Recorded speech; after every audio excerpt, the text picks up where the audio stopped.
Mudah-mudahan doa-doa kita dijabah Allah Subhanahu wa taala. Amin ya rabbal alamin. Nah, habisnya nisfu tuh tinggal ngitung hari, Bu. 14 hari atau 15 hari habisnya nisfu. Nah, kita sudah akan memasuki bulan suci Ramadan. Bulan yang di sana Allah Subhanahu wa taala karuniakan banyak hadiah. Banyak Allah Subhanahu wa taala berikan berbagai macam karunia. Katanya Nabi Muhammad sallallahu alaihi wasallam, "Atakum syahrun karim."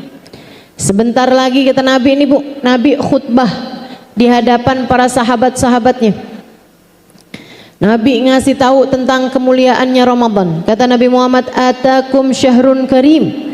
Akan segera datang kepada kalian semua bulan mulia, bulan suci Ramadan. Awaluhu rahmah wa awsatuhu maghfirah wa akhiruhu itqun minan nar. 10 hari pertama Allah turunkan hujan rahmat. 10 hari yang berikutnya Allah turunkan hujan ampunan. 10 hari yang terakhirnya Allah bagi-bagikan tiket. Tiket apa? Tulisan di tiketnya bara'atun minan nar, bebas api neraka. Tiap Ramadan tuh kayak gitu. Tiap Ramadan. Ramadan yang lalu juga kayak gitu. Cuman masalahnya nih, apakah kita sungguh-sungguh memanfaatkan waktu kita di bulan suci Ramadan sehingga yang dijanjikan berhasil kita dapatkan? Itu dia masalahnya. Karenanya nih, udah di depan mata kita nih Ramadan, kita mesti mempersiapkan sebagus-bagusnya amal soleh, sebagus-bagusnya hati, agar semua yang dijanjikan di bulan tersebut semoga berhasil kita dapatkan. Semoga berhasil kita dapatkan. Karena Bu, selagi masih ada langit dan bumi, Ramadan masih akan selalu datang lagi dan lagi. Tapi kedatangannya Ramadan gak peduli. Adakah kamu di atas bumi ataukah sudah ke dalam bumi kamu kembali? Maka siapa tahu Ramadan yang kali ini adalah Ramadanmu yang terakhir. Bisa jadi. Jangankan itu, apakah kita nyampe ke Ramadan aja kita belum tahu.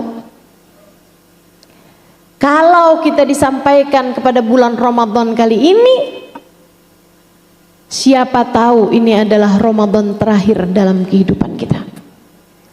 Kita harus persiapkan seindah-indah Ramadan.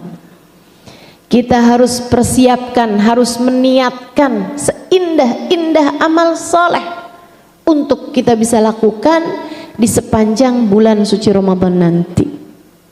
Dan semua yang dijanjikan itu, Bu, rahmat, ampunan, tiket bebas neraka, itu turunnya ke dalam hati kita.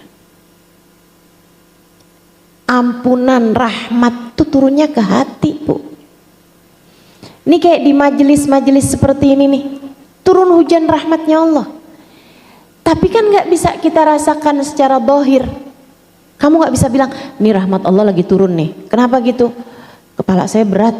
Hah, bisa. Mendadak jadi lebih sejuk. Gak gitu.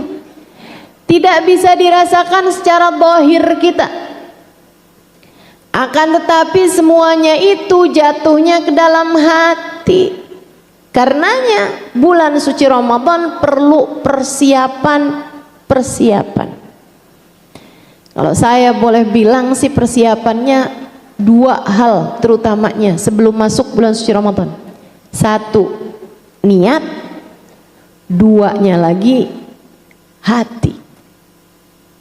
Niat yang lurus, hati yang bagus. Kita persiapkan kedua hal ini sebelum masuk bulan suci Ramadan. Ibu-ibu sekalian, apa aja memangnya yang turun di bulan suci Ramadan? Banyak banget, Bu. Bulan Ramadan itu pesta meriah langit. Ibu-ibu sekalian, dari awal hingga akhirnya, dan ada gongnya, ada yang paling istimewanya yang akan terjadi di 10 hari terakhir pada satu malam yang biasa disebut dengan malam Lailatul Qadar. Nabi Muhammad bercerita tentang apa yang turun di bulan suci Ramadan. Kata Nabi Muhammad, "Lau araftum ma fi Ramadan la tamannaitum an law syuhur kullaha Ramadan." Andai kalian tahu apa aja yang Allah bagi-bagikan di bulan Ramadan, kalian akan berharap sepanjang tahun bulan semuanya adalah Ramadan. Nabi Muhammad cerita, kalau terjadi bulan Ramadan tuh apa aja pesta langit yang akan terjadi. Idza jaa syahrul Ramadan futihat abwabul jinan wa ghulliqat abwabun niran wa suffidatis syayatin. Kata Nabi Muhammad, kalau datang bulan suci Ramadan, pintu-pintu surga terbuka, zahiran wa batinan, hissan wa makna. Kata para ulama, ini terjadi pada dua hal, dua-duanya, zahir batinnya. Artinya pintu surga memang pada dibuka-bukain, itu iya juga. Secara maknawinya, secara artinya adalah bahwa amal-amal ibadah diberi kemudahan. Sesuatu hal yang membuat orang masuk ke dalam surga akan lebih mudah diraih karena pintunya udah kebuka. Kamu nggak pakai susah-susah lagi ngetuk-ngetuk, kamu nggak pakai susah lagi ngebuka-buka kunci, kamu nggak pakai susah-susah lagi buat ngebuka pintunya, sebab pintunya telah terbuka untukmu, untuk kita, hamba-hamba Allah Subhanahu wa taala, umat Nabi besar Muhammad sallallahu alaihi wa ala alihi wa sahbihi wasallam. Jadi teman-teman saudaraku sekalian, pintu surga dibuka-bukain. Kamu ngerjain amal soleh jadi lebih gampang, dan memang demikian kenyataannya. Coba diinget-ingetin. Ini kan pada nggak puasa kan?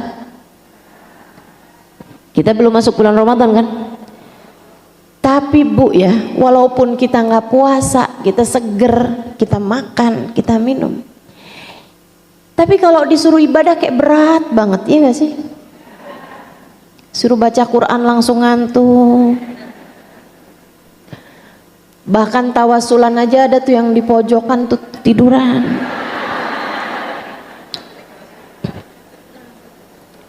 Berat ngerjain ibadah di selain bulan suci Ramadan. Tapi begitu masuk bulan suci Ramadan memang jadi jauh lebih ringan. Bu, kita nih kadang-kadang kalau di luar bulan suci Ramadan nambah 2 rakaat doang kayak hitung-hitungan gitu. Betul nggak? Sholat duha kayak berat banget, sholat qobliyah ba'diyah berat. Tapi giliran bulan suci Ramadan tarawih 20 rakaat, hayo aja. Kan begitu? Makna dari futihat abwabul jinan, pintu surga dibuka-bukain. Jadi lebih ringan mengerjakan ketaatan-ketaatan dibandingkan dengan bulan-bulan yang lainnya. Wa ghulliqat abwabun niran, pintu neraka ditutup-tutupin. Hissan wa makna. Kata para ulama, zahir batin. Emang asli pintu nerakanya ditutup-tutupin. Neraka yang ada di sana ya Bu ya, itu memang ditutup-tutupin pada bulan Ramadan. Dan secara maknanya keburukan-keburukan, kemaksiatan-kemaksiatan menjadi lebih mudah kita hindari bulan suci Ramadan. Bu, kalau bulan suci Ramadan mau ngerjain maksiat tuh berat. mau ngobrol-ngobrol ngomongin orang lemes. Belum lagi mulutnya bau apa Bu? Bau gajah, bau naga. Emang Ibu pernah nyium bau naga? Masya Allah. Ustazah, tapi itu kan wangi Ustazah katanya mulutnya kita. Iya sih, tapi di sisi Allah. Hati-hati nih. Ada hadisnya Bu mengenai aroma mulut orang yang berpuasa. La khaluf famis shaim atyabu indallah min rihil misik.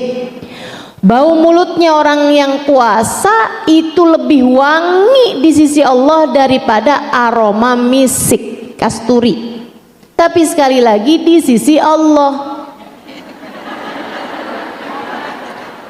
bukan di sisi manusia, Ibu ya. Kalau di sisi manusia tetap bau naga. Oh, lagi puasa tuh dah jangan banyak ngomong dah. Apalagi pakai acara ngomongin orang. Biasanya kan ngomongnya nggak kenceng-kenceng. Dan kalau ngomongnya nggak kenceng-kenceng kan biasanya deket-deketan. Lo tahu gak? Ya Allah Bu, tuh semerbak. Tetangga kita tuh, waduh, si Ibu Nono, wah, tuh ya ngomongin orang, dosanya double, bukan hanya 2 kali lipat, tapi berlipat ganda, antara 70 bahkan sampai 1000 kali lipat. Hati-hati, hati-hati, karena waktu tuh kalau berlipat ganda amal ibadah kita di dalamnya, maka kalau kita ngerjain dosa juga berlipat ganda. Kata Nabi Muhammad, neraka ditutup-tutupin tuh hari sepanjang bulan. Artinya adalah bahwa amal-amal yang bisa membawa orang, perbuatan-perbuatan yang bisa membawa orang ke dalam neraka jadi lebih sulit untuk dilaksanakan. Ibu-ibu yang biasanya suka kepo suaminya ngapain, itu kalau bulan puasa lemes, males. Biasanya kalau suaminya ngangkat telepon, telinganya mendadak jadi panjang, dengerin suaminya teleponan sama siapa. Tapi giliran lagi bulan puasa ya Bu ya, bodo amat dah, lemes. Subhanallah. Ghuliqat abwabun niran, pintu neraka ditutup-tutupin. Wasufidatis syayatin, dibantuin lagi Bu dengan cara setan pada diikat. Beneran Ustazah? Kok kayaknya saya masih berat juga ngerjain taat, saya masih terlambat juga loh Ustazah sholatnya. Ustazah, itu bulan puasa beneran tuh setan-setan pada diikat, kok saya masih marah-marah juga? Ya itu udah aslinya kamu begitu. Setan diikat Bu, cuti, bebas tugas sepanjang bulan suci Ramadan. Jadi jangan ada yang pada suka nyalahin setan kalau bulan Ramadan. Tadi malam saya udah bangun loh, padahal jam 3, tapi saya ke kamar mandi kencing doangan, kagak tahajud. Dasar setan. Kita nyalain setan, padahal udah niat loh kemarinan mau puasa, nggak kebangun pas sahur. Dasar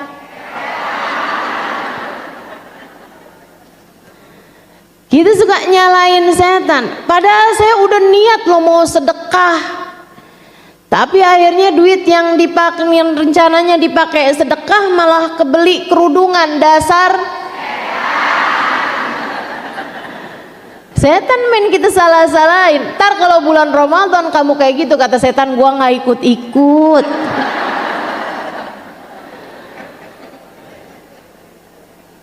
Nggak ikut-ikut. Setan Bu melatih kita nih kayaknya 11 bulan kita dilatih sama setan. Makanya pas waktu setannya bebas tugas 1 bulan, tanpa setan pun kita udah jadi ahli. Ahli bikin dosa, ngomongin orang bohong bisa banget, ngata-ngatain orang jago. Ya Allah, mudah-mudahan Allah selamatkan kita semuanya insyaallah, amin. Itu bulan Ramadan dibantuin ngalahin setan. Dan lagi pula ibu-ibu sekalian, bulan suci Ramadan sebulan penuh kita disuruh puasa. Ibu, orang puasa tuh lemes, lapar. Dan laparmu di bulan puasa itu benar-benar merupakan sarana pembersihan hati dari hawa nafsu. Nih saya ceritain. Nafsu itu Bu diciptakan Allah Subhanahu wa taala dulu. Sebelum Allah menciptakan Nabi Adam alaihissalam. Allah ciptakan dulu nih hawa nafsu buat nantinya ditunggangin kepada manusia. Allah ciptakan. Habis itu Allah panggil.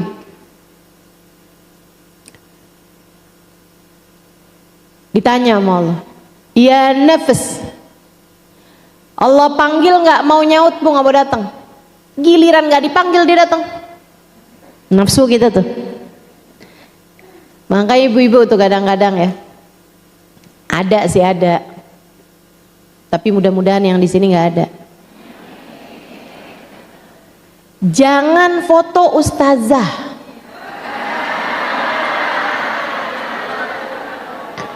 Pelan foto. Dilarang malah dikerjain. Sini nggak ada.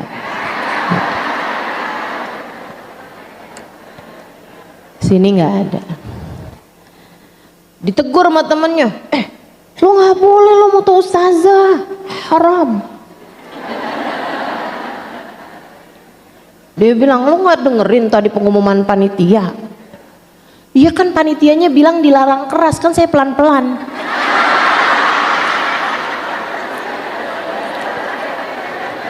Nggak boleh ya Bu ya. Kadang-kadang kan kita suka kayak gitu tuh bawaan. Apalagi sama suami, anak-anak sama orang tua. Ya Allah itu ya. Emang terutama sama suami dah. Kayaknya tuh kalau nggak disuruh mah gampang aja kita kerjain, tapi begitu disuruh kayak jadi berat kita kerjainnya. Betul begitu? Hawa nafsu tuh Bu, tuh nafsu tuh kayak gitu tuh. Nafsu. Kita kadang-kadang kalau nggak ada suami nih, galon kita angkat.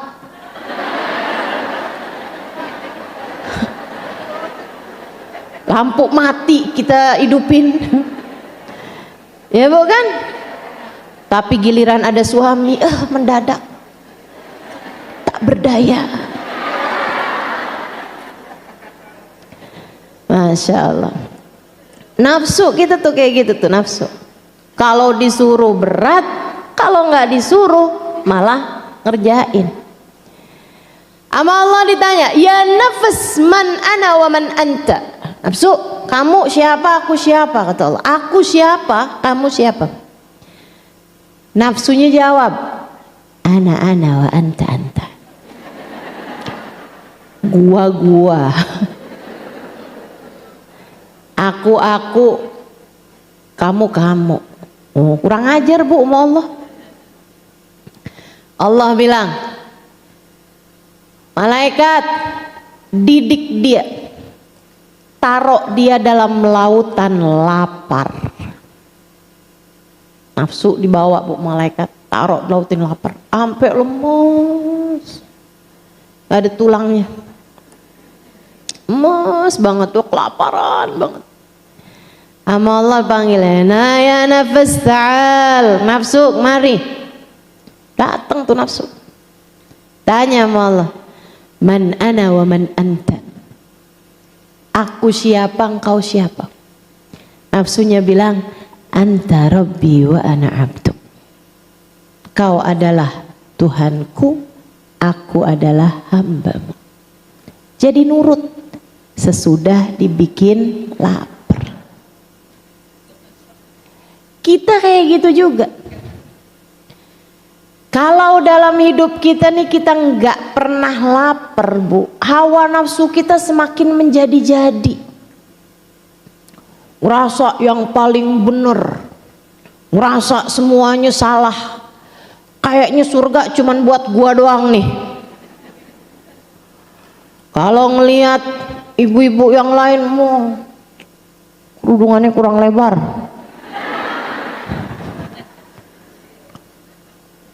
tadi malam nggak pada bangun tahajud loh, baca Qurannya nggak khusyuk. Sekalinya ngelihat orang ibadah, ria aja tuh, ria. Begitu ngelihat ahli maksiat, ih neraka kangen tuh sama dia. Kok jadi semua orang kagak ada yang bener sama kamu ya? Saudariku sekalian saya muliakan, ngelihat orang yang berilmu, wah cuman bisa ngomong doang dia mah, ngamalinnya mah belum tentu no ustazah no. Ngelihat orang yang nggak berilmu, ih neraka tuh paling banyak sama golongan dia itu nggak pada berilmu. Astagfirullah, astagfirullah. Nafsu kalau dibiar-biarin kayak begitu, merasa diri lebih baik, merasa diri lebih baik. Kita nih kalau dibiar-biarin nafsu kita, waduh, di atas langit, ngerasanya udah kayak bagian dari malaikatnya Allah. Masya Allah, Masya Allah. Perlu dididik. Gimana cara ngedidiknya? Pakai lapar. Imam Ghazali ngasih tahu cara didik hawa nafsu tuh dua, kata Imam Ghazali. Buat dia jadi lapar, sama yang keduanya kasih beban berat. Kasih beban berat. Karena hawa nafsu kita ini musuh bebuyutan kita ini nih, Bu nih. Wan nafsu akhbath min sab'ina syaitana. Kata Nabi Muhammad, nafsu kita ini lebih jahat, lebih bawa kepada keburukan dibandingkan 70 setan. Makanya kadang setannya diikat, tapi kita masih tetap jago juga ngerjain maksiat. Karena hawa nafsu kita udah terbiasa.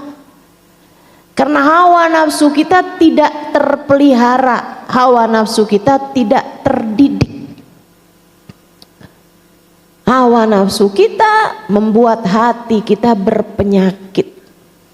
Sombong, iri, dengki. Gak seneng lihat orang lain seneng, seneng kalau lihat orang lain gak seneng. Ibu-ibu saudariku sekalian saya muliakan, kalau dirinya sendiri yang lagi kena sakit, dia bilang wah ini mau naikin derajat nih. Giliran ada orang lain yang lagi sakit tuh bala, kualat tuh, dia nggak bener sama orang lain, sama lakinya nggak hormat tuh, kualat dia sakit.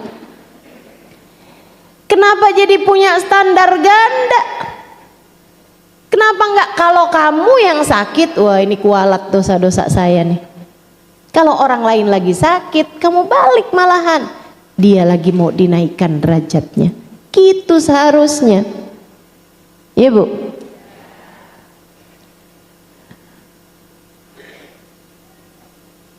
Kalau lagi berbuat dolim sama orang lain, kita bilangnya dia pantas mendapatkannya. Tapi giliran kita yang lagi didolimi, lihatin Allah akan balas keburukan dia. Lah, saudariku sekalian yang saya muliakan, hawa nafsu kita nih, katanya Allah membahasakan ucapannya Nabi Allah Yusuf alaihissalam, wa ma ubarri'u nafsi innan nafsa la ammaratun bisu. Aku tidak akan biarkan hawa nafsuku, sebab hawa nafsu akan mengajak kepada keburukan. Saudaraku sekalian, jadi Imam Ghazali diajarin hawa nafsu kamu tuh biar tunduk. Sebab nafsu kita nih Bu, kebanyakannya nih masih ammarah bisu, ngajakin kita kepada keburukan aja. Bu, coba saya tanya, jawab jujur. Kalau kamu ditanyain senengan mana? Nonton TV atau baca Quran? Jujur ya, jujur.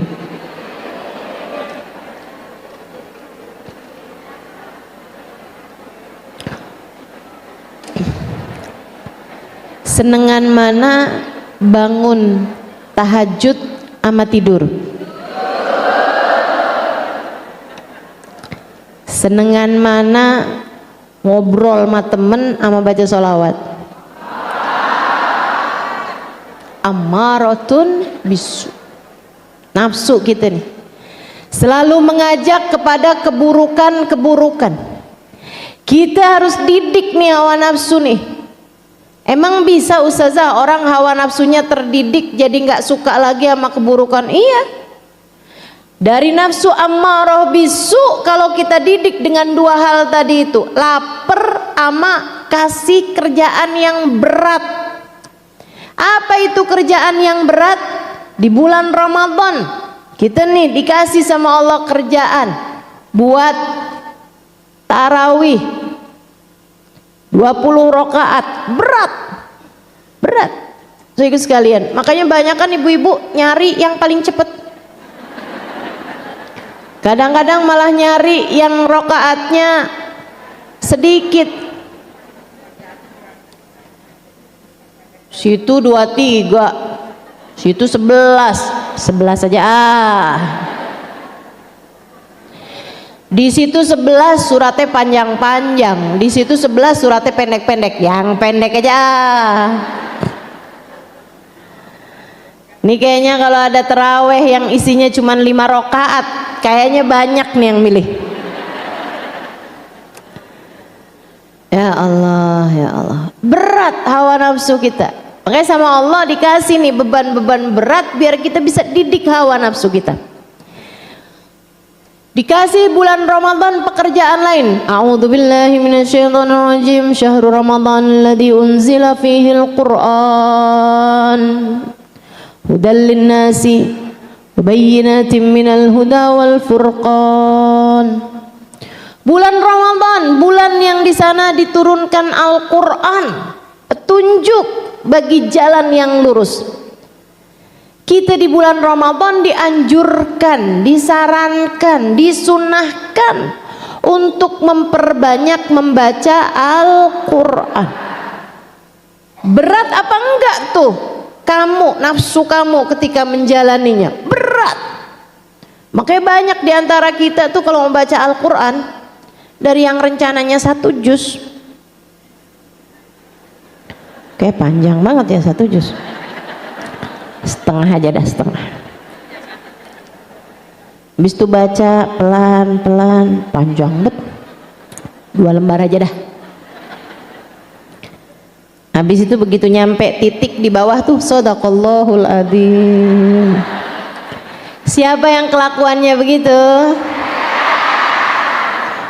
Masya Allah. Inna nafsa la ammaratun bisu. Nafsu kita masih selalu mengajak kepada keburukan. Kalau kita didik, lama-lama naik nafsunya menjadi nafsu lawamah.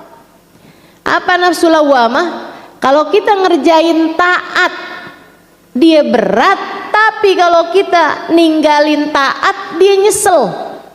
Banyak nih yang udah nyampe ke situ juga. Berat sih ngerjain tahajud, tapi kalau nggak tahajud nyesel, betul? Aduh, kenapa tuh tadi malam tuh nggak bangun, ya ampun, padahal alarmnya udah bunyi, padahal saya udah bangun, padahal saya udah terjaga, kenapa saya nggak kamar mandi? Aduh, nyesel banget dah, nyesel. Nafsunya berarti sudah naik menjadi nafsu lawamah. Kalau dididik terus dengan dua hal tadi itu, cara ngedidiknya, lapar sama dikasih pekerjaan berat yang mudah-mudahan akan dapat kita laksanakan di bulan Ramadan nanti. Dua hal ini ya, laparnya biar dapat, sama mengerjakan beban-beban beratnya juga biar dapat. Amin. Mudah-mudahan Allah bantu kita biar puasanya bagus, biar dikasih sehat, puasanya kuat, tarawihnya juga biar nggak ada yang bolong-bolong, baca Qur'annya juga biar dapat banyak. Pendidikan buat naikin nilai kita di sisi Allah Subhanahu wa Ta'ala, mempersiapkan rahmat Allah, karunia Allah biar turun di hati kita. Saudaraku sekalian yang saya muliakan, nanti dari lawamah kalau terdidik terus bagus bisa naik kepada nafsu mutmainnah. Kayak apa tuh orang yang nafsunya mutmainnah? Orang yang nafsunya mutmainnah, orang yang nggak tertarik lagi sama dosa, senengannya cuman ngerjain ibadah, senengannya ngerjain taat. Ibu-ibu saudaraku sekalian yang saya muliakan, ada bu, saya ketemu sama orang-orang yang senengannya ngerjain taat. Saya ketemu sama orang-orang yang candunya sama ibadah. Saya ketemu sama orang-orang yang nggak tertarik sama dosa, nggak demen ngomongin orang, nggak suka ngomong yang keras, kasar, marah, nggak pernah. Ketemu saya, ketemu.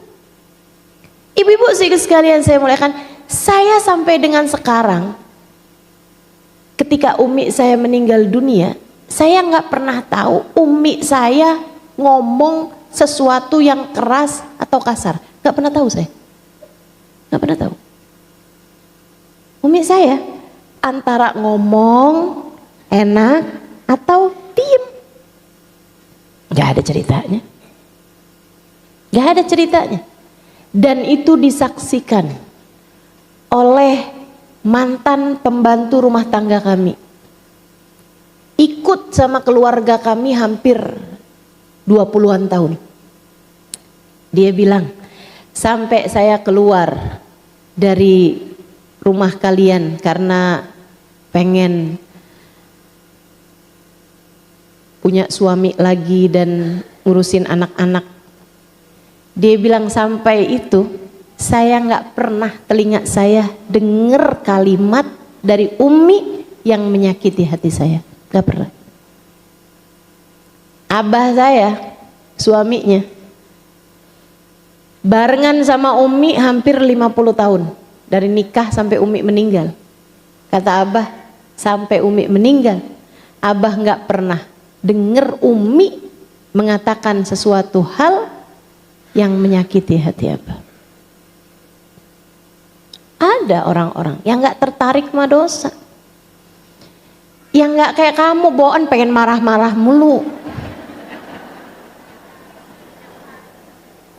sampai suaminya kayak berasa, ya Allah saya nih kalau di rumah kayak ada dalam scene film horor. Suaminya sampai nggak tertarik nonton film horor, katanya semenyeram-menyeramkannya hantu, istrinya jauh lebih menyeramkan. Serem bener. Saudaraku sekalian yang saya muliakan, ada orang-orang yang senengnya ngerjain taat, ada. Bu, saya ceritakan Hubabah Zahra, ibunda guru saya Sayyidil Habib Umar bin Hafid di kota Tarim, Hadramaut, Yaman, meninggal dunia di masa Covid. Masa Covid kemarin tuh, baru berapa tahun meninggal dunia, tahun 2020 apa ya gitu ya, apa 2021 gitu beliau meninggalnya. Ibu-ibu sekalian, Hubabah Zahra, Bu, saya nulis buku Bidadari Bumi 2. Salah satunya saya tulis tentang Hubabah Zahra. Di masa saya nuliskan itu, baru beberapa bulan Hubabah Zahra meninggal. Jadi saya nggak punya banyak referensi tentang Hubabah Zahra. Saya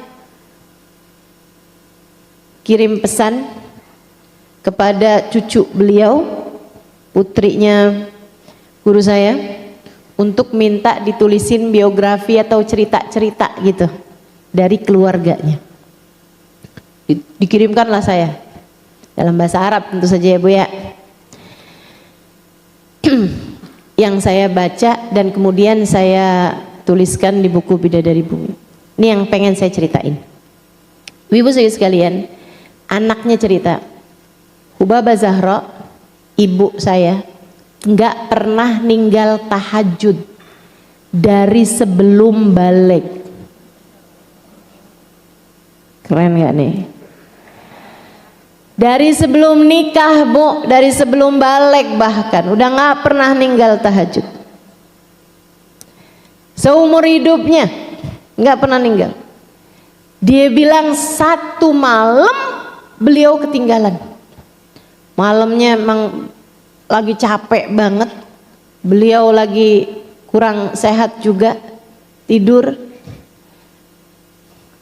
udah kelarutan, udah kemalaman.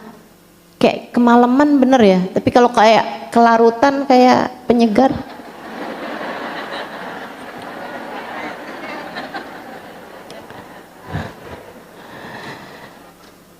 Beliau tidur terlampau malam, jadi beliau bangun di saat azan subuh terdengar.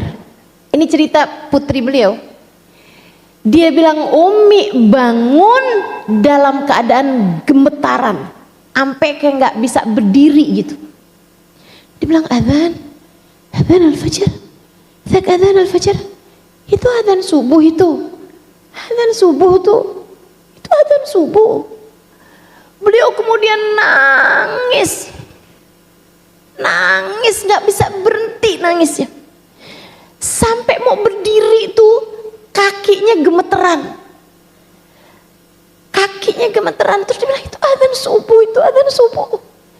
Ya Allah, Zahra magamat lailatha, ya Allah, Zahra nggak bangun nih malam, ya Allah, Zahra nggak bangun nih malam, ya Allah maafin Zahra, ya Allah, Zahra nggak bangun nih malam, ya Allah, Zahra nggak bangun nih malam. Beliau nangis, beliau kemudian pergi wudu, sholat taubat. Anaknya cerita, hari itu jadi hari ibu saya nangisnya paling banyak, lebih daripada ketika ayahanda diculik. Suaminya Hubabah Zahra, ayahnya Habibana Umar bin Hafid, itu Bu, meninggal dunianya nggak ketahuan kapan waktunya, karena memang diculik sama Syuyu'i ya, kaum komunis zaman itu, yang kemudian akhirnya hilang gitu aja. Itu katanya putrinya, Umi saya nangisnya ketinggalan tahajud lebih daripada nangisnya saat suaminya diculik.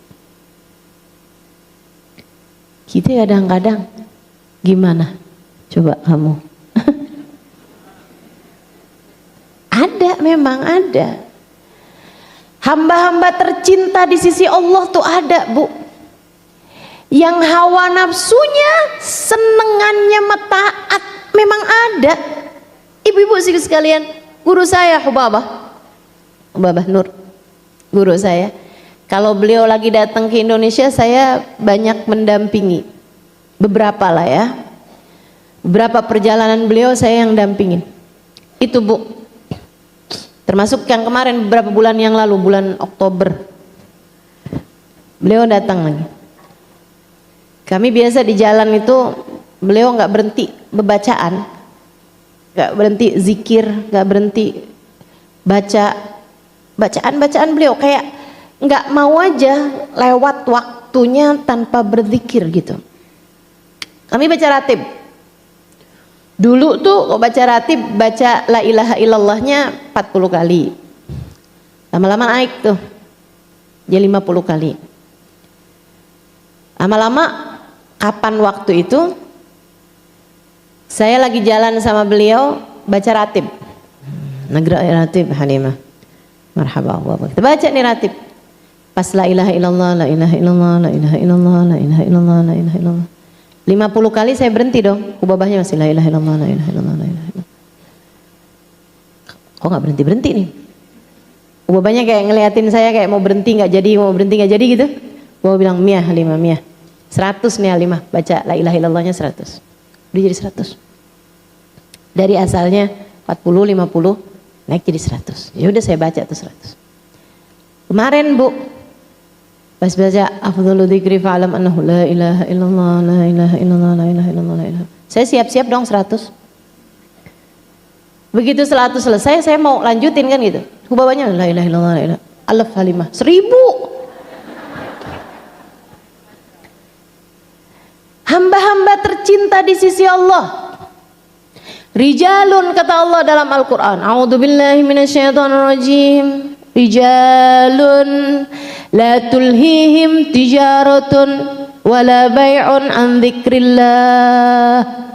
Ada hamba-hamba Allah Subhanahu wa taala di atas muka bumi ini yang urusan dunia mereka, dagang, bisnisnya tidak menghalangkan mereka dari zikrullah, dari mengingat Allah Subhanahu wa taala. Hati mereka selalu hidup dengan mengingat Allah. Bahkan di dalam kitab Hadrah Basaudan, ketika menyebutkan tentang hamba-hamba tercinta di sisi Allah, beliau menyebutkan satu kata-kata, lima lahum syahwah illa li dzikrillah masyayihil hadrah salana nadrah bijahi ahlillah yamhud dzunuballah. Ibu-ibu sekalian, para wali-walinya Allah, hamba-hamba tercinta di sisi Allah, para kekasih-kekasih Allah, hawa nafsu mereka sudah mutmainnah, hawa nafsu yang tenang. Lima lahum syahwah, mereka udah nggak punya syahwat, nggak punya keinginan, nggak punya selera illa lidzikrillah, kecuali untuk zikrullah. Selera mereka zikir Bu, selera mereka nggak kayak kita bakso.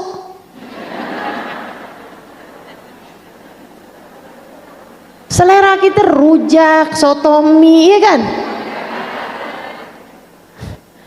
Masya Allah, Masya Allah.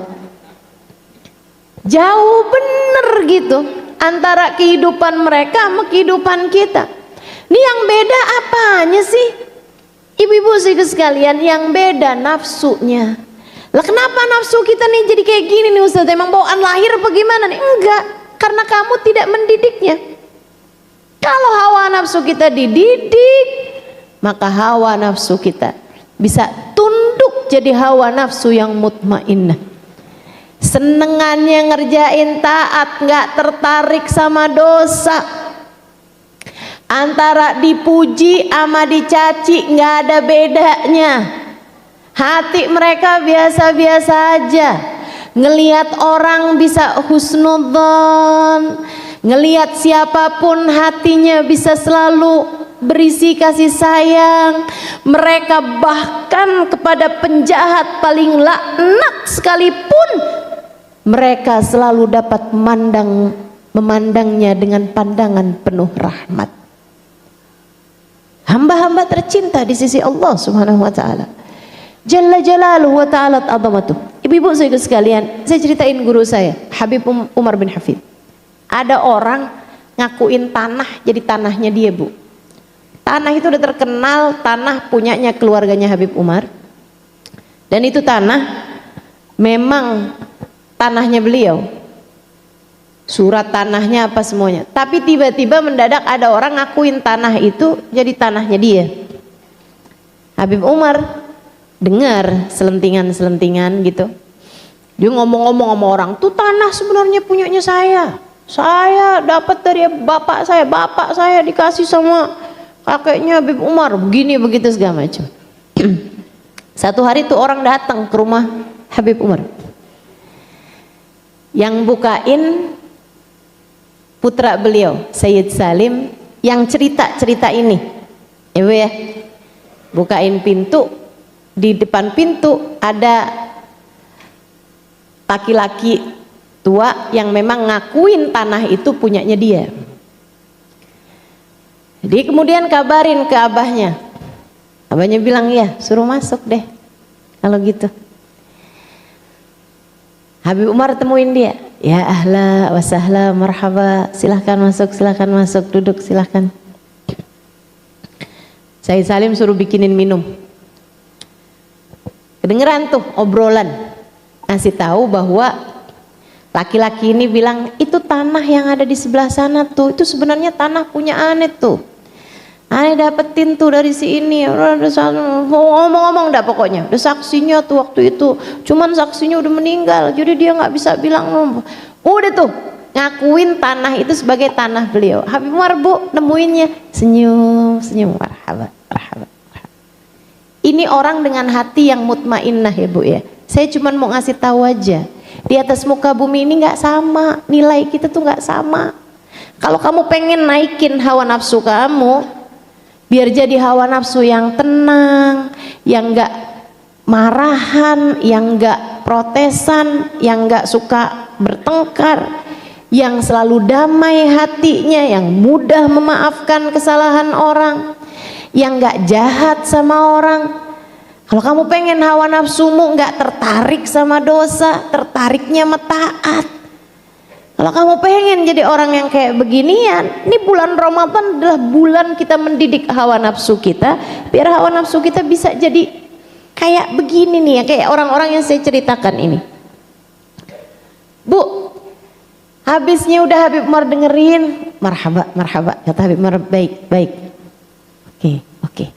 Beliau kemudian masuk ke dalam rumah, keluar bawa surat tanah yang itu tuh yang diakuin itu. Putranya cerita, saya pikir nih Habib Umar bakalan bilang, iya tanah itu kamu ngakuin, tapi ini tanah suratnya sama saya, ketulisnya juga emang abah saya, jatuhnya ini emang tanahnya emang tanah kami, ini bukti-buktinya. Dikirain mau begitu. Ternyata Bu, begitu nyampe di sana, Habib Umar ngasihin tuh surat sama dia. Seraya mengatakan, jadi itu tanah punya Bapak.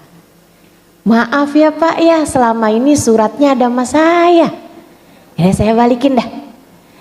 Pak, kalau ternyata surat itu, ternyata tanah itu adalah punya Bapak, maafkan kami, selama ini suratnya ada sama kami. Kalau ternyata tanah itu sebenarnya adalah tanah saya, dari keluarga saya, dengan ini saya halalkan buat Bapak. Kasihin sama Habib Umar, kasihin. Kalau memang punya kamu, nih ambil. Kalau emang punya saya, dengan ini saya kasihkan sama kamu. Bu, senangnya Bu, penangis tuh orang. Pelukin Habib Umar, salamin ini itu, pulang. Tinggal anaknya aja bengong lah. Anaknya protes, Abah kenapa dikasihin tuh tanah bah? Kan tanah itu punya kita. Habib Umar bilang, Salim, menurut kamu, Abah kamu ini kiranya mau apa? Kalau di akhirat nanti Allah bilang, oh ini dia nih Umar bin Hafid yang waktu di dunia rebutan tanah. Saya nggak mau jadi orang yang nanti di hari akhirat Allah akan bilang saya sebagai orang yang rebutan dunia waktu di dunia. Ada hamba-hamba tercinta di sisi Allah, Bu, gak punya ketertarikan sama urusan dunia, sebab hati mereka penuh dengan Allah. Mereka faham arti walal akhiratu khairul laka minal ula. Sungguh akhirat jauh lebih penting bagimu daripada kehidupan dunia ini, Bu.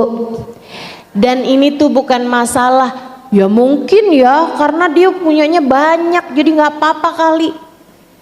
Ibu nggak gitu, Bu, nggak gitu. Masalahnya nggak gitu. Orang tuh kalau hatinya memang nggak terlalu sama urusan dunia, dia ringan aja sama dunianya. Tapi orang, Bu, yang hatinya dipenuhin sama dunia, ya Allah, Bu, biar punyanya miliaran, disuruh sedekah 100.000, 200.000 aja mikirnya panjang banget. Udah mikir panjang akhirnya batal. Ya Allah, ya Allah. Kayak siapa yang kayak begitu? Kalau suruh sedekah kayak disuruh ngeluarin separuh nyawa. Berat banget. Terlalu kecintaan kita nih sama dunia nih, hati kita nih. Padahal kita tahu juga, Bu, begitu mati nggak ada dunia yang kita bawa, betul? Dan kita tahu juga kematian ini nggak bakalan lama lagi datang pada kita, betul? Tapi kita nih masih punya hawa nafsu berantakan kayak begini nih. Gimana caranya biar hawa nafsu kita terdidik, biar hati kita pantas untuk bisa mendapatkan rahmatnya Allah, buat bisa dapetin kasih sayangnya Allah, buat mendapatkan apa yang akan Allah SWT bagikan pada bulan suci Ramadan nanti. Yuk jadikan Ramadan ini sebagai sarana pendidikan buat hawa nafsu kita. Caranya, satu, puasa yang lapar. Puasa memang lapar, Ustazah, iya. Tapi kadang-kadang kita suka ngebatalin laparnya kita di bulan suci Ramadan di waktu siang dengan makan terlampau banyak di waktu malam. Ini yang saya pengen sampaikan kepadamu, Bu. Kamu kalau kepengen nilaimu naik di sisi Allah, kita nih kalau kepengen nilai kita naik di sisi Allah, biar ngerjain taat nggak seberapa berat, biar bawaan nggak pengen marah-marah mulu, biar hidup nggak dikuasai sama hawa nafsu, biar cinta kita, ambisi kita terhadap dunia bisa lebih turun lagi gitu, turun. Biar kita nih lebih berbekal menuju akhirat, biar kita lebih ringan langkah kita menuju surga, kita mesti didik nafsu kita. Caranya, jagain laparmu di bulan Ramadan, bahkan di waktu malam. Ya gimana nih Ustazah? Gak pakai buka apa? Ya, pakai. Buka puasa mah harus. Sekalian. Jangan kebanyakan makan di waktu malam. Ya. Kalau kamu puasa dari subuh sampai ke maghrib, tapi giliran waktunya maghrib makanan dari ujung ke ujung kamu embat semuanya, sampai kamu kekenyangan. Ibu-ibu sekalian, itu namanya bukan puasa, jamak takhir waktu makan. Bukan puasa tuh namanya. Puasa itu meninggalkan makan, Bu, namanya puasa, ninggalin makan. Makan siangnya ditinggalin. Jadi gimana nih mestinya? Ibu-ibu sekalian saya muliakan, waktunya buka, ikutin anjurannya Nabi. Nabi ngasih kita pelajaran-pelajaran, Bu, buka puasa, buka pakai kurma. Saya tahu puasa itu antara lapar sama hausnya gedean laparnya. Pasti yang kebayang-bayang saat buka puasa itu minuman dingin glek gitu kan, iya kan, kebayangnya gitu. Tapi kita kalau memang mau mendidik hawa nafsu, begitu datang waktunya buka puasa mulai dengan kurma. Jadi begitu datang adzan, Allahu Akbar, Allahu Akbar. Si Saat tuh pas lagi maghrib, Saat siapa? Itu yang tukang adzan maghrib. Saya suka baca di TV, Saat adzan maghrib. Saat lagi adzan. Ibu-ibu saudaraku sekalian, begitu dengar adzan maghrib tuh Bu, ibu Bismillahirrahmanirrahim makan kurma. Kan makan kurma nggak bisa langsung telan Bu ya, kamu kunyah dulu, kamu keluarkan bijinya. Dapat satu, pengen minum nih Ustazah, jangan dulu, ambil lagi kurma satu lagi, kunyah yang benar, telan. Udah haus Ustazah, enggak boleh, satu lagi. Tiga kurmanya Nabi gitu. Saya tahu kamu lapar, saya tahu kamu haus, tapi mengikuti sunnahnya Nabi jauh lebih penting daripada sekedar mengikuti hawa nafsumu untuk menghilangkan lapar dan haus. Habis 3 buah kurma kamu makan, baru kamu minum air mineral, ya Bu, air minum kamu minum. Habis itu kamu baru baca doanya. Jangan keliru-keliru. Baca doanya. Bismillahirrahmanirrahim. Allahumma laka sumtu wa bika amantu wa ala rizkika aftartu birahmatika ya arhamar rahim. Ya Allah, karenamu aku telah menyelesaikan puasa, kepadamu aku beriman, dan dengan rizkimu aku telah berbuka. Kalau baru dipegang doang tuh kurma, kamu belum buka. Jadi baca doanya harus sesudah makan, sesudah minum. Birahmatika ya arhamar rahimin, ya Allah aku berharap rahmatmu, wahai Zat yang penuh kasih sayang. Habis itu membaca doa, dhahabat dhama wabtallatil uruq wa thabatal ajru insyaallah ta'ala. Telah hilang rasa haus, telah basah kerongkongan, semoga pahalanya telah ditetapkan Allah Ta'ala. Habis itu kamu baca doa lagi, Allahumma ya adim. Ustazah doa mulu, kapan makannya? Ya, dikit lagi. Allahumma ya adim, ya adim, ya adim, ighfirid dzambal azim fa innahu la yaghfirud dzambal azim illal azim. Ya Allah, Engkau yang maha besar, Engkau yang maha besar. Ya Allah, ampunilah dosa-dosa saya yang besar. Ya Allah, tidak ada yang dapat mengampuni dosa yang besar selain Engkau ya Allah, Zat yang maha besar. Gitu baca doa ya. Habis itu kalau kamu masih punya hajat-hajat, ini kalau ngeliat mukanya hajatnya banyak nih, kamu doa dulu Bu, itu saat doamu mustajab. Kata Nabi Muhammad, lisaim dakwah mustajab inda iftarih. Orang yang berpuasa punya waktu doa mustajab, yaitu di saat dia berbuka. Udah doa, Fatihah gitu kan, baru tuh kamu makan. Bu, karena kamu kepengen mendidik hawa nafsumu, jangan turuti hawa nafsu. Jangan suka nabung makanan dari pagi. Hari ini saya kepengennya makan apa ya? Lah kan mau ngedidik hawa nafsu, mau nahan hawa nafsu, bukan mau ngikutin hawa nafsu. Pantesan ya Ustazah, kemarin-kemarin kita puasa Ramadan tapi keadaan kita kayak gini-gini aja. Iya, itu bisa jadi itu sebabnya. Makanya kita kepengen nih bikin nih bulan Ramadan kali ini terapi hawa nafsu kita, biar kita bisa naik tingkatannya jadi orang yang lebih tertarik sama ibadah dan gak tertarik sama dosa, lebih tertarik sama akhirat daripada sekedar sesuatu yang sifatnya dunia yang akan segera kita tinggalkan ketika kita mati nanti. Ibu-ibu sekalian saya muliakan, jadi Bu, Buka puasa ala kadar aja. Habis itu sholat maghrib, ba'diyahnya, kan begitu ya.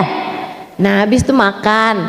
Kata Imam Ghazali, kalau kamu makan malam nih, makan di saat buka puasa, maksudnya udah waktunya buka puasa kamu makan, jangan lebih dari yang biasanya kamu makan di waktu malam.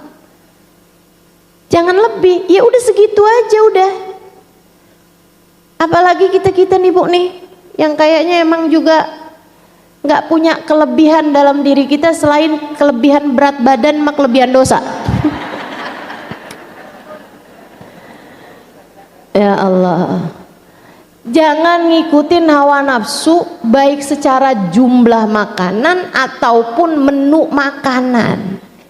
Guru saya malah ngajarin, ada kiai guru saya di Indonesia, Jawa, ngajarin sama saya, kalau lagi pengen bukanya minum es, jangan kasih es, kasih minuman panas aja.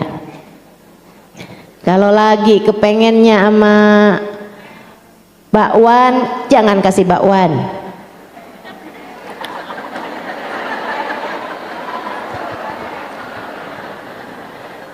kasih buah aja. Beliau bilang karena puasa intinya adalah menahan hawa nafsu. Akan jadi semakin bermakna puasamu ketika di saat berbuka kamu tidak memberi padanya apa yang dia mau. Sebab kalau sepanjang puasa kita kasih kepada hawa nafsu kita semua yang dia mau, akhirnya Bu, bulan puasa dia malah semakin merajalela, dia malah semakin kuat. Sebelum puasa gampang banget marah, habis selesai puasa tambah galak bener. Hawa nafsunya diikutin mulu, akhirnya jadi semena-mena. Yang asalnya tertariknya cuman sama dunia, akhirnya sama dosa segala dia tertarik. Innalillahi wa inna ilaihi raji'un. Ala kadar aja Bu. Terus jangan juga tuh kayak sebagian ibu-ibu tuh menu makannya banyak banget. Sebelum taraweh ada lagi, nanti pulang taraweh ada lagi, saat sahur pun bolak-balik makannya. Makan sambil nyiapin sahur, habis itu makan sahur. Wah, itu kalau kamu makannya banyak waktu sahur, jangan niat puasa, niat jamak takdim. Jamak takdim waktu makan. Yuk kita perbaiki nih cara kita bermuamalah dengan hawa nafsunya perut kita ini.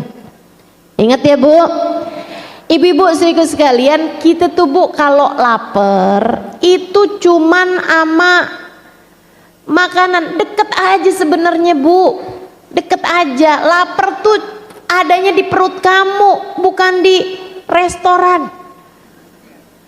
Lapar itu adanya di perutmu Bu, itu deket aja jaraknya. Ibu ngapain jauh-jauh? Bukber malam pertama, bukber malam kedua, malam ketiga, malam keempat. Ya Allah, puasa jadi ngikutin hawa nafsu seada-adanya. Jangan dah. Bismillah, mudah-mudahan Allah bantu kita mendidik hawa nafsu kita, amin. Puasa jagain. Ibu-ibu sekalian, yang kedua, terawih jangan ditinggal. Ini beban beratnya nih, jangan tinggal. Jangan cari terawih yang paling cepat, cari terawih yang hatimu paling khusyuk, perasaanmu paling enak, paling nyaman. Tuh kamu ambil. Ustazah, terawih boleh nggak sih kerjain sendirian? Boleh, boleh. Di rumah aja gitu Ustazah, sama ibu atau sama saudara, boleh, boleh. Sama anak saya Ustazah, terawihan berduaan, boleh, boleh. Apalagi modelannya ibu-ibu nih, kalau terawih kayaknya suratnya kagak ganti-ganti dah. Yang penting khusyuk Bu ya. Insya 20 rakaat terawih, kemudian witir. Witirnya ya seenggaknya 3 deh, kalau bisa lebihin. Ustazah kalau saya udah witir 3 nih Ustazah, terus kan bangun tuh kan mau siapin sahur, tapi sebelumnya saya mau sholat dulu, boleh gak sholat witir? Boleh. Usolli sunnah rok'atain minal witir, ya Allah saya mau sholat lagi nih tambahan 2 rakaat sholat witir. Ntar habis salam kamu tambahin lagi, kan udah 3 tuh, berarti kalau paling banyaknya witir kan 11, kamu boleh nambah 4 kali salam sama dengan 8 rakaat. Jadi kamu punya sholat sunnah witir 11 rakaat. Ibu-ibu sekaligus sekalian yang saya muliakan, saya pernah tinggal di Tarim Bu, orang kalau terawehan Habib Umar bin Hafid ngimamin teraweh 20 rakaat baca 2 juz Al-Quran. Terus nanti Bu yang witirnya, kecuali yang 3 itu memang baca sabihisma, kuliah, kulhu dan al-muawwidatin, yang 8 rakaatnya itu baca 1 juz Al-Quran. Jadi di terawehnya doang udah baca 3 juz Al-Quran, teraweh mau witir.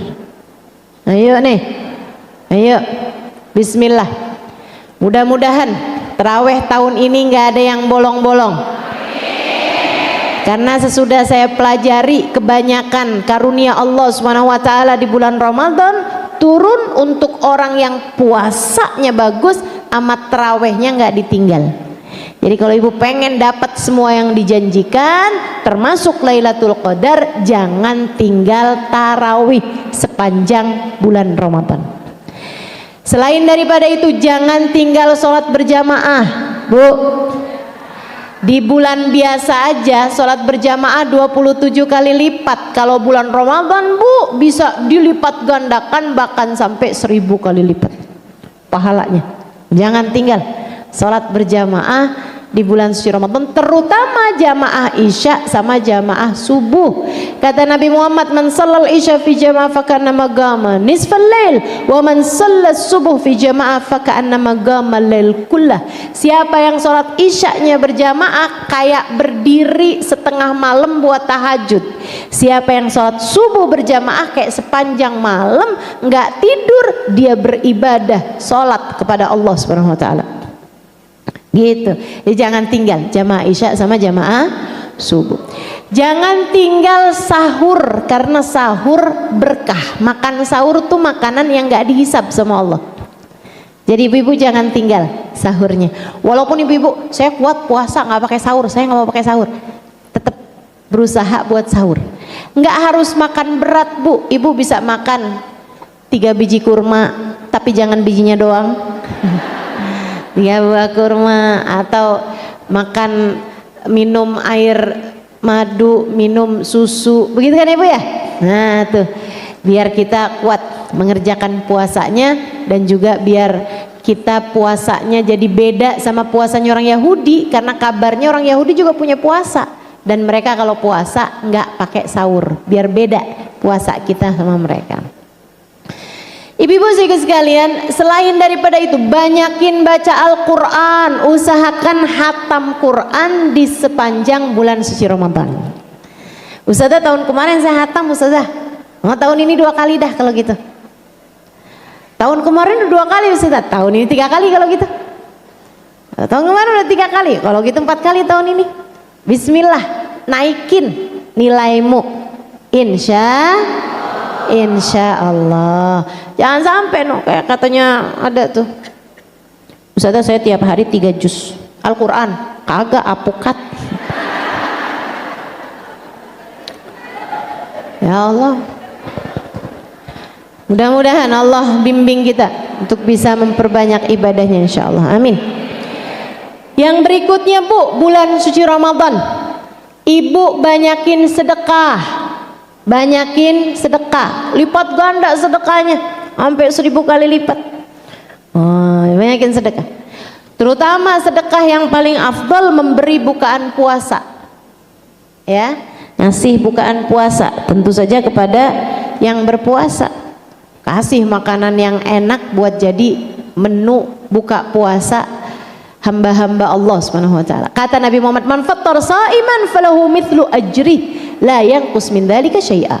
Siapa yang memberi bukaan puasa bagi yang sedang berpuasa, maka dia dapat pahala yang sama dengan orang yang berpuasa tersebut tanpa berkurang sedikit pun juga. Kamu bisa puasa sehari kan satu, ya kan? Tapi kalau kamu ngasih bukaan puasa 10 orang, di catatan amal ibadahmu kamu dapat pahala puasa untuk 1 orang amat tambah 10 orang. Masya Allah, banyak bener pahala puasa kita. Ustazah kalau gitu sayanya nggak usah puasa, saya ngasih bukaan puasa aja. Kata Nabi Muhammad sallallahu alaihi wasallam, siapa mantaraka sauman min syahri Ramadan fala yakfihi saumud dahr. Siapa yang batalin puasa, enggak puasa di hari yang semestinya berpuasa di bulan Ramadan, tidak cukup baginya andai diqadha sepanjang tahun. Hati-hati, panjang tahun tuh kamu kodoin 1 harinya puasa, nggak cukup kata Allah, nggak bisa nambelin dosanya. Nah, makanya kita puasanya kita benerin ya Bu ya, ibadahnya semua kita jalanin, memberi sedekah bukaan puasa dan seterusnya juga, sama berbuat kebaikan kepada keluarga kita semuanya. Insyaallah apa yang bisa kita kerjakan kita kerjakan. Sama satu lagi ibu saudariku sekalian, jagain lisannya ya Bu, sepanjang bulan puasa jagain lisannya, sebab kata Nabi tuh kalau kamu puasa tapi kamu bohong batal pahala puasanya. Kata Nabi Muhammad kalau kamu puasa terus kamu ngomongin orang batal pahala puasanya. Kalau kamu puasa terus kamu ngadu domba batal pahala puasanya. Nah itu jangan sampai terjadi sama puasa kita. Kita jagain juga mulut kita juga biar kita puasain. Nah, sepanjang bulan suci Ramadan. Berarti kalau sekarang boleh Ustaz ya sekarang latihan juga. Kita jagain lisan-lisan kita biar kita menjadi terbiasa. Insya Allah. Ama selain dari jagain lisan nih Bu, yang nggak kurang bahayanya jagain jempol, jagain jempol, ya Bu ya. Jangan sampai ngasih komentar-komentar yang akhirnya ngomongin orang, yang akhirnya jelek-jelekin orang. Hati-hati. Jangan kamu pikir kalau kamu pakai fake account nggak ada hisabnya. Walaupun orang nggak tahu kamu siapa, tapi Allah tahu, malaikat raqib atid tahu. Maka hati-hati, jagain. Apa yang nggak boleh kamu omongin, nggak boleh juga kamu tuliskan. Gitu ya. Mudah-mudahan Allah jaga puasa kita, biar kita masuk bulan suci Ramadan dengan cara yang terbaik. Insya Allah jadikan hawa nafsu kita hawa nafsu yang terdidik. Amin ya rabbal alamin. Mudah-mudahan doa-doa kita dijabah Allah Subhanahu wa taala. Amin ya rabbal alamin. Nah, habisnya nisfu tuh tinggal ngitung hari, Bu. 14 hari atau 15 hari habisnya nisfu. Nah, kita sudah akan memasuki bulan suci Ramadan. Bulan yang di sana Allah Subhanahu wa taala karuniakan banyak hadiah. Banyak Allah Subhanahu wa taala berikan berbagai macam karunia. Katanya Nabi Muhammad sallallahu alaihi wasallam, "Atakum syahrun karim." Sebentar lagi kata Nabi ini Bu, Nabi khutbah di hadapan para sahabat-sahabatnya. Nabi ngasih tahu tentang kemuliaannya Ramadan. Kata Nabi Muhammad, "Atakum syahrun karim." Akan segera datang kepada kalian semua bulan mulia. Bulan suci Ramadan. Awaluhu rahmah wa awsatuhu maghfirah wa akhiruhu itqun minan nar. 10 hari pertama Allah turunkan hujan rahmat. 10 hari yang berikutnya Allah turunkan hujan ampunan. 10 hari yang terakhirnya Allah bagi-bagikan tiket. Tiket apa? Tulisan di tiketnya bara'atun minan nar, bebas api neraka. Tiap Ramadan tuh kayak gitu. Tiap Ramadan. Ramadan yang lalu juga kayak gitu. Cuman masalahnya nih, apakah kita sungguh-sungguh memanfaatkan waktu kita di bulan suci Ramadan sehingga yang dijanjikan berhasil kita dapatkan. Itu dia masalahnya. Karenanya nih, udah di depan mata kita nih Ramadan, kita mesti mempersiapkan sebagus-bagusnya amal soleh, sebagus-bagusnya hati, agar semua yang dijanjikan di bulan tersebut semoga berhasil kita dapatkan. Semoga berhasil kita dapatkan. Karena Bu, selagi masih ada langit dan bumi, Ramadan masih akan selalu datang lagi dan lagi. Tapi kedatangannya Ramadan gak peduli adakah kamu di atas bumi ataukah sudah ke dalam bumi kamu kembali. Maka siapa tahu Ramadan yang kali ini adalah Ramadanmu yang terakhir. Bisa jadi. Jangankan itu, apakah kita nyampe ke Ramadan aja kita belum tahu. Kalau kita disampaikan kepada bulan Ramadan kali ini, siapa tahu ini adalah Ramadan terakhir dalam kehidupan kita. Kita harus persiapkan seindah-indah Ramadan. Kita harus persiapkan, harus meniatkan seindah-indah amal soleh untuk kita bisa lakukan di sepanjang bulan suci Ramadan nanti. Dan semua yang dijanjikan itu Bu, rahmat, ampunan, tiket bebas neraka, itu turunnya ke dalam hati kita. Ampunan, rahmat itu turunnya ke hati Bu. Ini kayak di majelis-majelis seperti ini nih, turun hujan rahmatnya Allah. Tapi kan gak bisa kita rasakan secara zahir. Kamu gak bisa bilang, ini rahmat Allah lagi turun nih. Kenapa gitu? Kepala saya berat. Hah, bisa. Mendadak jadi lebih sejuk. Gak gitu. Tidak bisa dirasakan secara zahir kita. Akan tetapi semuanya itu jatuhnya ke dalam hati. Karenanya bulan suci Ramadan perlu persiapan. Kalau saya boleh bilang sih persiapannya dua hal terutamanya sebelum masuk bulan suci Ramadan. Satu, niat. Duanya lagi, hati. Niat yang lurus, hati yang bagus. Kita persiapkan kedua hal ini sebelum masuk bulan suci Ramadan. Ibu-ibu sekalian, apa aja memangnya yang turun di bulan suci Ramadan? Banyak banget Bu. Bulan Ramadan itu pesta meriah langit. Ibu-ibu sekalian, dari awal hingga akhirnya. Dan ada gongnya, ada yang paling istimewanya yang akan terjadi di 10 hari terakhir pada satu malam yang biasa disebut dengan malam Lailatul Qadar. Nabi Muhammad bercerita tentang apa yang turun di bulan suci Ramadan. Kata Nabi Muhammad, "Lau araftum ma fi Ramadan la tamannaitum an law syuhur kullaha Ramadan." Andai kalian tahu apa aja yang Allah bagi-bagikan di bulan Ramadan, kalian akan berharap sepanjang tahun bulan semuanya adalah Ramadan. Nabi Muhammad cerita, kalau terjadi bulan Ramadan tuh apa aja pesta langit yang akan terjadi. Idza jaa syahrul Ramadan futihat abwabul jinan wa ghulliqat abwabun niran wa suffidatis syayatin. Kata Nabi Muhammad, kalau datang bulan suci Ramadan, pintu-pintu surga terbuka, zahiran wa batinan, hissan wa makna. Kata para ulama, ini terjadi pada dua hal, dua-duanya, zahir batinnya. Artinya pintu surga memang pada dibuka-bukain, itu iya juga.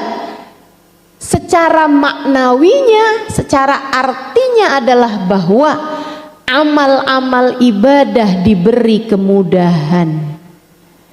Sesuatu hal yang membuat orang masuk ke dalam surga akan lebih mudah diraih karena pintunya udah kebuka.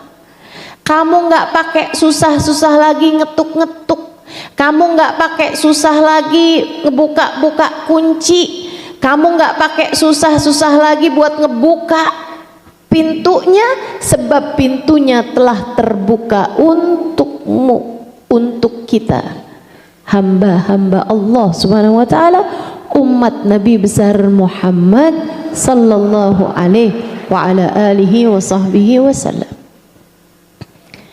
Jadi teman-teman saudaraku sekalian, pintu surga dibuka-bukain. Kamu ngerjain amal soleh jadi lebih gampang, dan memang demikian kenyataannya. Coba diinget-ingetin. Ini kan pada nggak puasa kan? Kita belum masuk bulan Ramadan kan? Tapi Bu ya, walaupun kita nggak puasa, kita seger, kita makan, kita minum. Tapi kalau disuruh ibadah kayak berat banget, iya gak sih? Suruh baca Quran langsung ngantuk. Bahkan tawasulan aja ada tuh yang di pojokan tuh tiduran.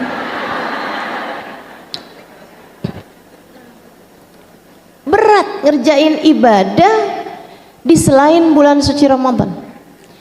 Tapi begitu masuk bulan suci Ramadan memang jadi jauh lebih ringan.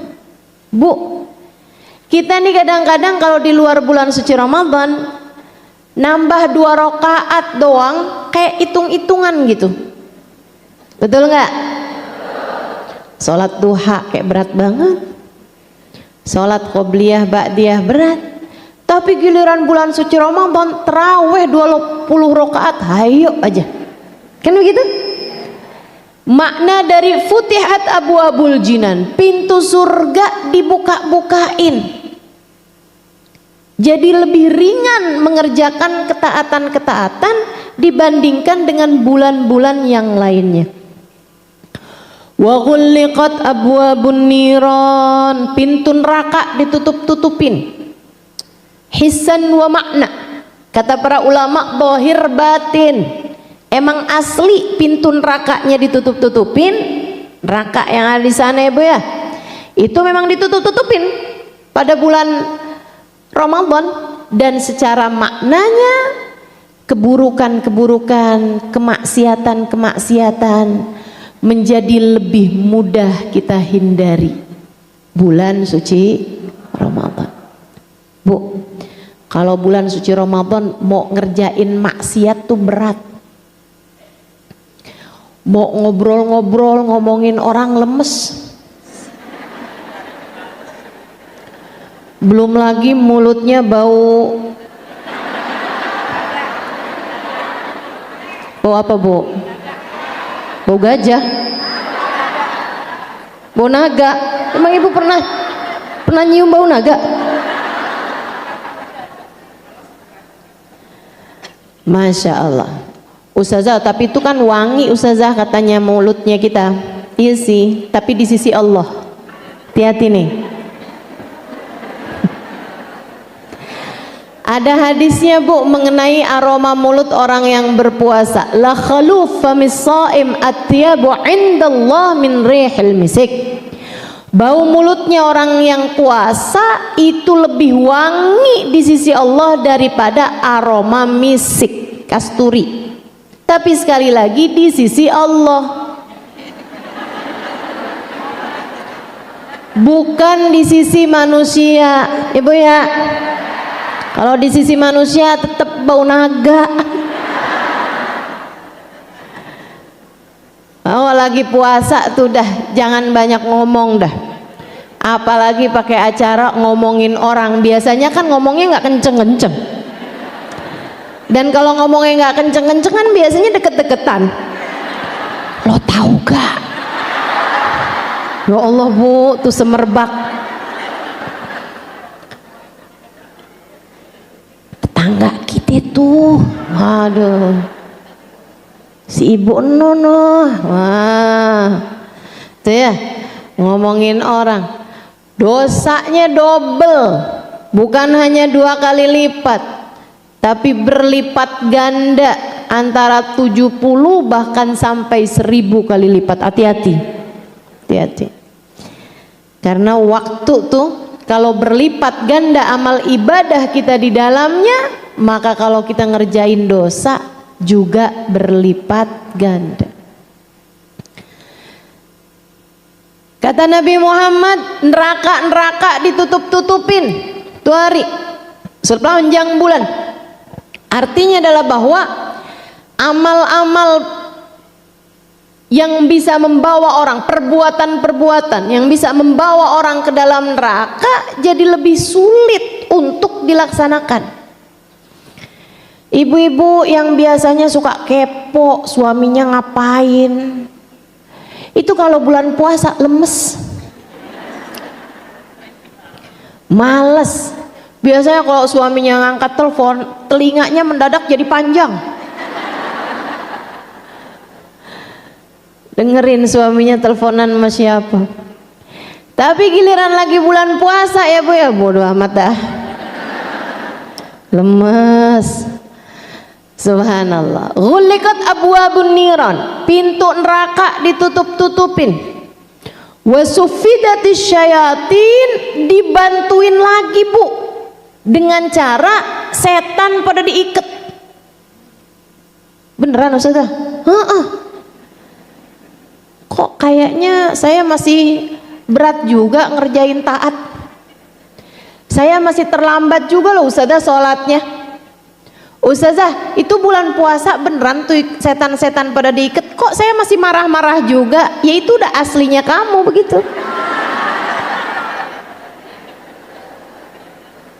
Setan diikat bu, cuti, bebas tugas sepanjang bulan suci Ramadan. Jadi jangan ada yang pada suka nyalahin setan. Kalau bulan Ramadan, tadi malam saya udah bangun loh padahal jam 3, tapi saya ke kamar mandi kencing doangan, kagak tahajud. Dasar setan. Kita nyalain setan,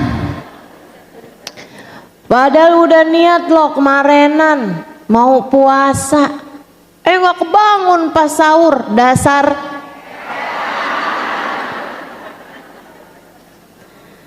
kita suka nyalain setan, padahal saya udah niat loh mau sedekah, tapi akhirnya duit yang dipakai, yang rencananya dipakai sedekah malah kebeli kerudungan. Dasar setan main kita salah-salahin. Ntar kalau bulan Ramadan kamu kayak gitu, kata setan, gua nggak ikut-ikut.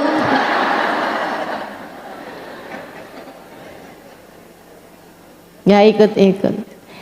Setan bu melatih kita nih kayaknya 11 bulan kita dilatih sama setan. Makanya pas waktu setannya bebas tugas 1 bulan, tanpa setan pun kita udah jadi ahli.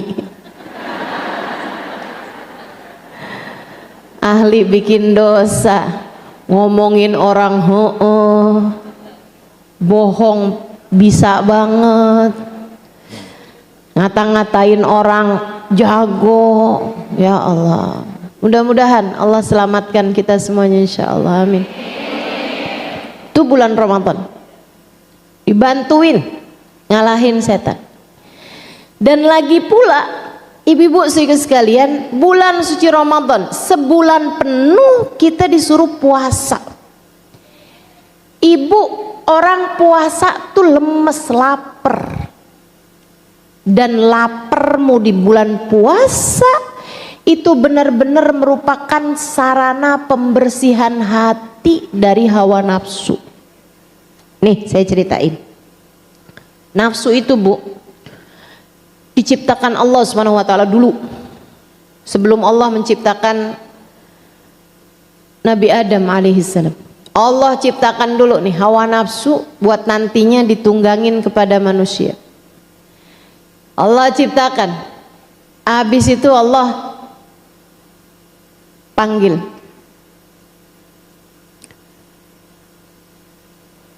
Ditanya sama Allah, ya nafas, Allah panggil nggak mau nyaut bu, nggak mau datang. Giliran nggak dipanggil dia datang. Nafsu gitu tuh. Makanya ibu-ibu tuh kadang-kadang ya, ada sih ada, tapi mudah-mudahan yang di sini nggak ada.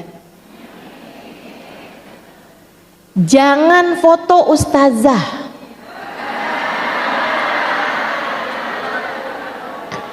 Pelan foto. Dilarang malah dikerjain. Sini nggak ada.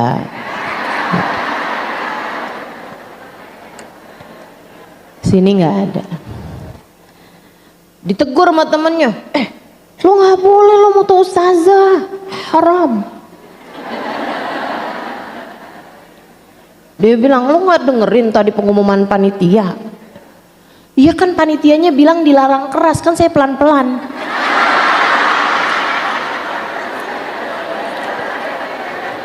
Nggak boleh ya bu ya.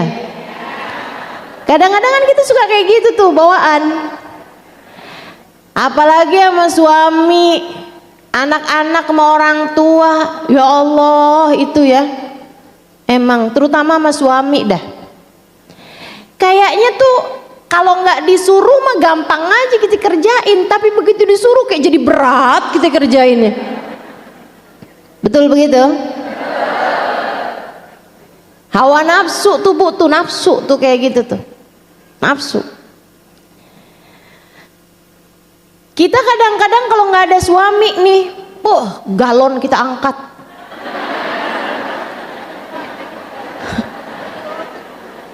Lampu mati kita hidupin. Ya bukan? Tapi giliran ada suami, mendadak tak berdaya. Masya Allah. Nafsu kita tuh kayak gitu tuh, nafsu. Kalau disuruh berat, kalau nggak disuruh malah ngerjain. Ama Allah ditanya, ya nafas man ana wa man anta. Nafsu, kamu siapa, aku siapa? Kata Allah, aku siapa, kamu siapa? Nafsunya jawab, ana wa anta. Gua. Aku, kamu. Oh, kurang ajar bu sama Allah. Allah bilang, malaikat didik dia, taruh dia dalam lautan lapar. Nafsu dibawa bu malaikat, taruh lautan lapar, sampai lemes, gak ada tulangnya, lemes banget tuh, kelaparan banget. Ama Allah panggilnya, nah ya nafas ta'al, nafsu mari. Datang tuh nafsu, tanya sama Allah, man ana wa man anta, aku siapa, engkau siapa?